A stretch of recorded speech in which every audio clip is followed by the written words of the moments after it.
Hi everyone, welcome back to another video from Tech Basics.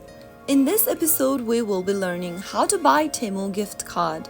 If you want to buy or purchase your Temu gift card from your Temu app, then first of all open the Temu application and make sure to sign in to your account.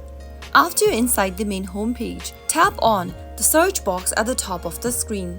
In the search box, type in gift card and from the search result, you will be able to see gift cards option displayed on the screen. Go ahead and select the gift card you'd like to buy from the options displayed on the screen. Tap on one of the gift card option and preview your gift card.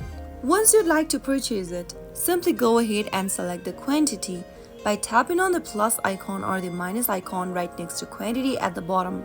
Once you do that, click on add to cart at the bottom and then open up your shopping cart. In order to check out with the product, tap on checkout at the bottom right hand corner and follow through the instructions. Enter your shipping address, select a payment method and tap on submit order at the bottom right hand corner in order to buy gift card from Temu. So that is how you can easily do it. If you found the video to be helpful, go ahead and give us a thumbs up. Don't forget to subscribe to our channel by hitting the subscribe button. Press the bell icon so that you'll never miss another upcoming upload from us. I will be back again in the next episode. Thanks for watching.